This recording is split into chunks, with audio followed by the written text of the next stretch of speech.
"We can split up if you want, but I want to stay with our son," John said firmly after scolding me. He seemed satisfied as he took a deep breath. As I thought about how to respond, our son, who had been standing by, stepped forward. "Dad, if you don't know, let me tell you," he said, pointing at his father's mistress. Our son's words made me smile mischievously. "My name's Jennifer. I'm 42 years old and work as a freelance artist. I've been married for 15 years and have an 8th grade son. Since we got married, John has struggled to hold down a job. So I've been the main breadwinner, juggling work, household chores, and raising our child. I've had to work from home because John's jobs were unstable, leaving me to care for our son. It was tough at first, but now I have a stable income from illustrating educational materials, thanks to referrals from previous clients. With David getting older, I can work from home and go out for projects a few times a week. So the three of us are living together peacefully, but there's something on my mind about John. Despite my steady income, he doesn't seem motivated to find a new job and seems lost. I'm concerned about him being 44 and not having a clear direction. He rarely works full-time, so he should have free time, but he doesn't help much around the house or with our son David. This has been the pattern since we got married, so I've stopped expecting much from him. He doesn't seem interested in David, who's going through tough teenage years, which bothers me. David isn't very talkative, but he sometimes helps with chores without me asking. Maybe he's learned from seeing me manage work and chores since he was young. David has matured a lot, but John hasn't. Lately, John's been coming home late more often, adding to my unease and frustration. It's natural to feel suspicious. Even on days when he's not supposed to work, he claims to have work-related reasons to leave. But I doubt he's secretly job hunting without telling us. There are some things that make me feel suspicious. Recently, John hasn't been spending much time looking after David. He's taken a sudden interest in driving him to and from his basketball club, even though David is just in 8th grade.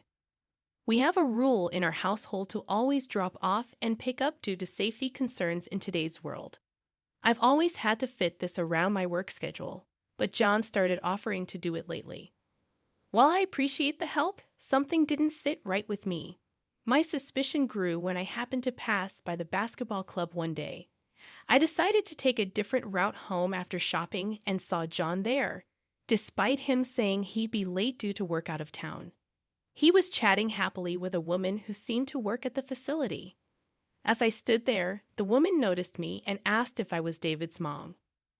I awkwardly acknowledged her, realizing I hadn't remembered all the staff's faces.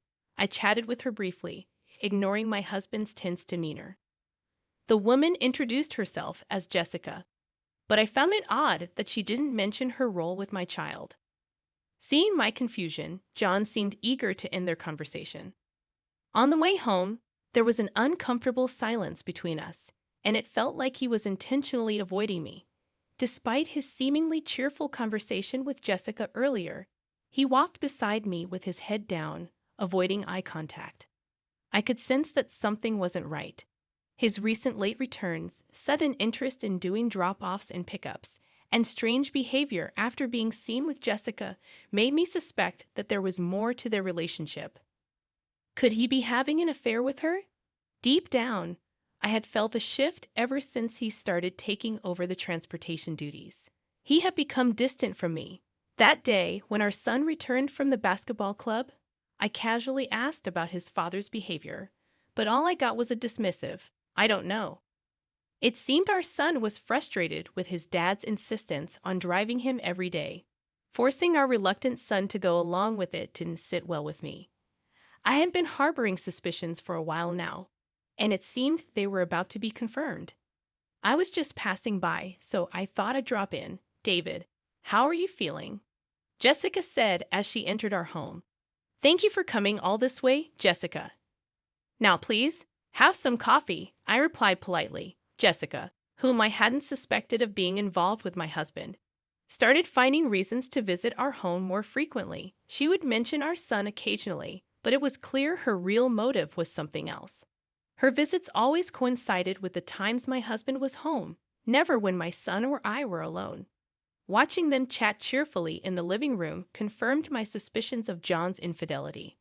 About a month after I first noticed his odd behavior, he began coming home later and later, sometimes disappearing for days at a time. When I confronted him about sneaking in late one night, he joked about it, but his reaction changed when I mentioned cheating. He snapped at me, telling me to mind my own business and focus on my work. His irritation was evident as he stormed out of the room.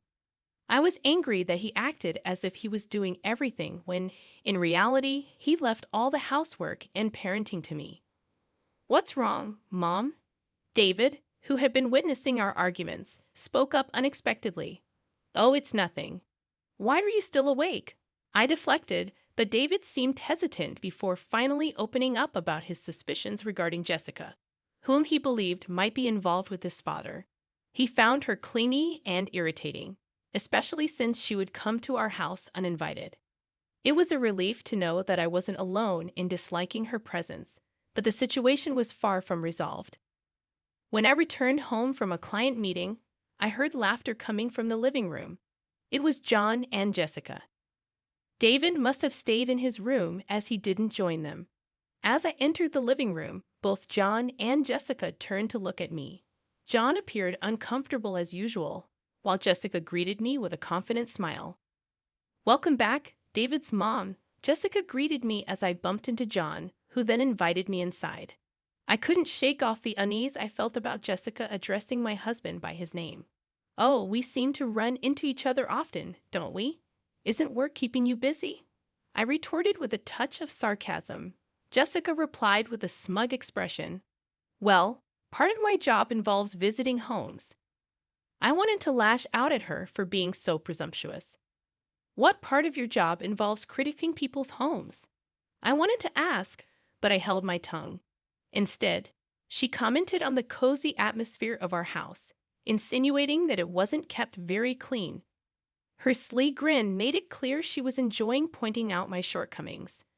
My husband didn't defend me. Instead, he chuckled along with Jessica, even adding that I should do better with the housework since I'm always home. It frustrated me that I was the only one being mocked. Feeling overwhelmed, I quickly retreated to the bedroom, still holding my belongings, overcome with frustration, sadness, and embarrassment. I worried that Jessica might replace me in my family eventually. If she wasn't involved with my son's basketball team, I might have confronted her. But I hesitated for my son's sake. Despite my concerns, my husband and Jessica continued their rendezvous, openly displaying their relationship while I remained silent. People told me they often met under the guise of discussing our son's education. Determined to uncover the truth, I searched for evidence during my husband's absences and discovered plenty of proof of his infidelity. Despite his claims that we couldn't afford gifts for birthdays or anniversaries, I found receipts for motel stays, lavish dinners, and expensive jewelry in his coat pocket. I even found receipts for places he said were too expensive for us to visit. It pained me to think he spent money on his mistress, but not on his wife. Despite my hurt, I stayed composed and continued gathering evidence. Divorce crossed my mind, but I wanted to wait until David graduated high school. Nevertheless, I resolved to gather as much evidence as possible to protect myself. I wondered where my husband got the money for his affair. Even if he used his entire salary, it would be challenging to sustain. Lost in thought, I suddenly remembered our college fund account for David. A wave of dread washed over me as I checked its transactions, revealing large withdrawals over the past few months. I had opened the savings account specifically to secure my son's education funds just in case. It had been a while since I last checked it, and I was shocked to discover that the balance had significantly decreased. Despite meticulously managing our credit card usage and monthly bills, I had neglected to monitor the savings account regularly. The realization hit me hard, and I struggled to steady my trembling hands. The money he spent on his affair came from the savings I had diligently set aside for our son. At that moment, I no longer cared who he was having an affair with. What I couldn't forgive was that he had used the money meant for our child's future for his own selfish desires. His betrayal against me as his wife paled in comparison to the betrayal against our son.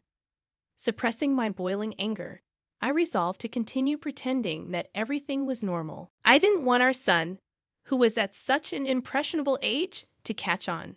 I chose to shoulder all the problems and worries alone, not wanting to burden our hardworking son with unnecessary stress.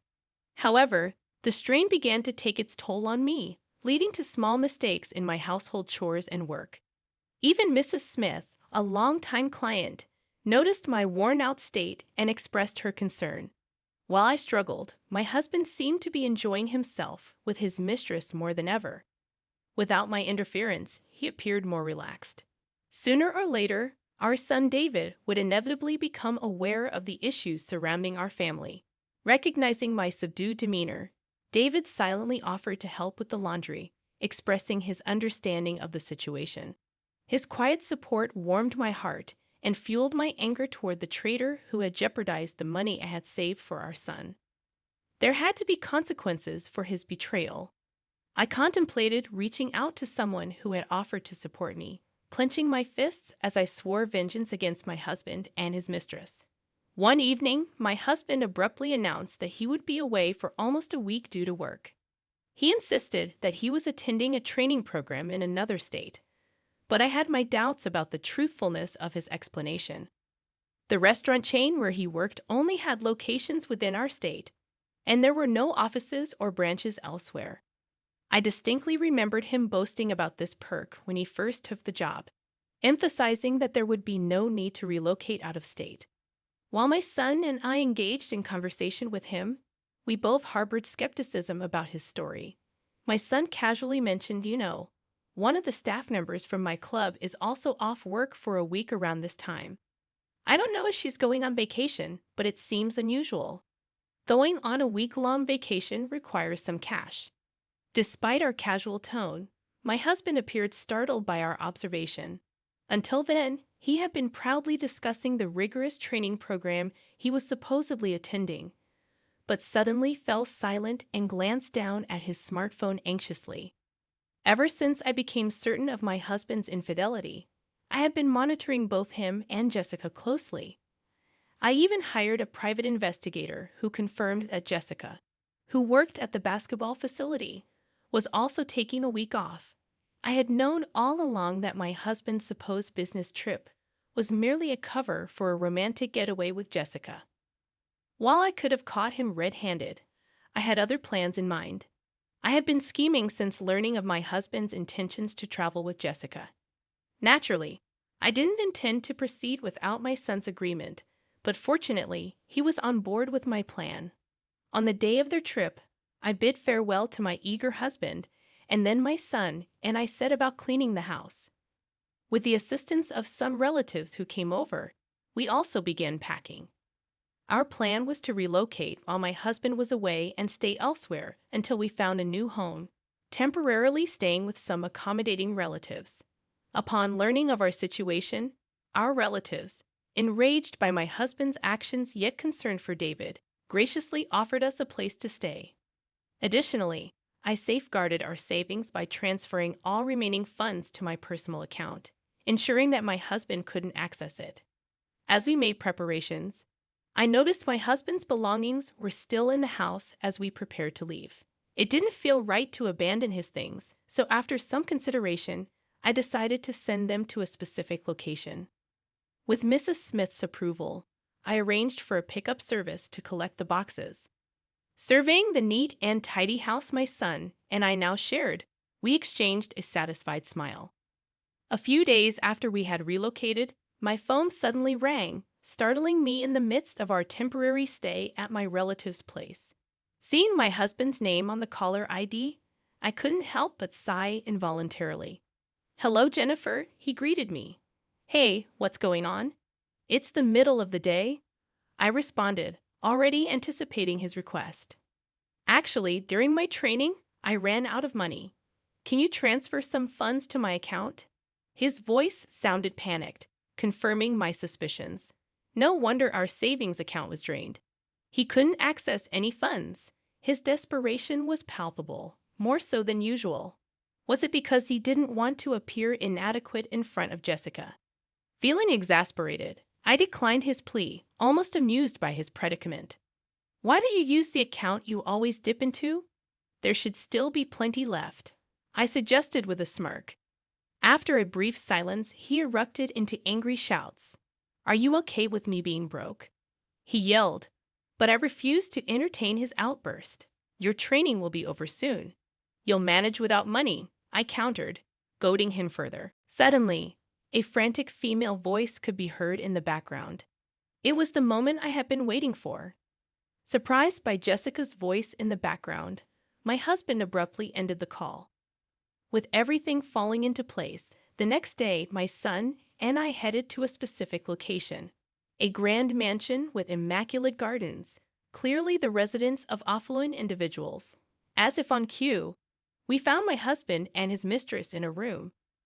My husband looked terrified as he sat on the floor, offering apologies to someone. That someone, with a stern expression, was Mrs. Smith, a longtime client of mine and the principal of the middle school attended by my son David. Over the years, we had developed a close bond, sharing personal troubles and trusting each other implicitly. My husband's actions have caused trouble, and I must apologize. I began taking responsibility for my husband's misconduct. It turned out that Jessica, who had been on a trip with my husband, was confronted by her parents about a package she had received at home. She had no choice but to return home immediately. And naturally, she insisted that my husband accompany her. Hearing Mrs. Smith's words, my husband trembled with fear. Mrs. Smith had been deeply concerned about my declining health since learning of John's affair. When I finally confided in her about the affair, and she discovered that her daughter was the mistress, she was devastated. However, Mrs. Smith was determined to make amends for her daughter's actions and had been cooperating with me ever since. She offered a heartfelt apology, gesturing toward the piles of boxes, and sternly reprimanded her daughter. You should be ashamed of yourself for coveting what isn't yours, she scolded. Jessica's attempts to defend herself fell flat, claiming it was all a misunderstanding and questioning the sanity of the sender of numerous packages to their house. Turning to my husband, Jessica pleaded for support, but he remained silent under my disapproving gaze. With a panicked expression, Jessica confessed that she had no idea her mother worked with me and never intended for her strict mother to discover her affair with a married man. Mrs. Smith is a teacher, and she has very strict rules about what's right and wrong. She's not likely to forgive her daughter for what she did, but I didn't feel sorry for Jessica at all. I want you to say sorry, Mrs. Smith said firmly. My daughter has to make up for what she did. Even if it takes her whole life, she has to do the right thing. Why is this happening to me? Jessica cried, but I didn't pay attention to her. Instead, I looked at my husband, who was standing silently beside her. Don't you have something to say? I asked him, feeling angry. Then, unexpectedly, David, who was standing behind me, spoke up. Jessica isn't just a regular worker. She's only an intern at the club, David said firmly. And don't you dare try to be friendly with me again. Your flirting with other men is gross. It turned out that Jessica wasn't even officially hired at the club. My husband always thought Jessica was very skilled and passionate about working with students, which I found funny. It turned out they both had secrets. Seeing Jessica's shocked face, I decided to give her some advice before I left. Did you know that I pay for everything? The rent, our living expenses, and even David's school fees. I told her. John has been doing odd jobs for years, but you wouldn't know that. Hey, hold on a minute. John tried to interrupt, but it was too late. Jessica was so surprised by what I said that she collapsed on the spot. It turned out John had been pretending to have plenty of money, hiding the fact that I was the one supporting our family. He wanted to impress Jessica, so he made it seem like he had everything under control. He made me look lazy and useless in front of her. Mrs. Smith was devastated when she found out the truth about John and Jessica. When David and I happily returned home, we saw John looking defeated, with Jessica and all their things. Mrs. Smith had kicked him out. Months passed since we moved. Following Mrs. Smith's advice, I hired a good lawyer to handle my divorce. Everything went smoothly, and I felt relieved. I even found out that the savings I had put aside for David's education could be used as child support. As for Jessica, rumors spread quickly at the basketball club about her affair with a parent. She lost her job and tried to get help from her parents, but Mrs. Smith wasn't willing to help. Jessica ended up alone and confused. She left John because he didn't have any money, and now he's trying to make things right. But David and I aren't interested. Mrs. Smith felt guilty for what her daughter did to our family. I reassured her and thanked her for helping me find a new job. Life has been good with just David and me, and I'm proud to be David's mom. David's simple words brought tears to my eyes. I want to keep working as an illustrator, but most importantly, I want to be the best mom I can be for David.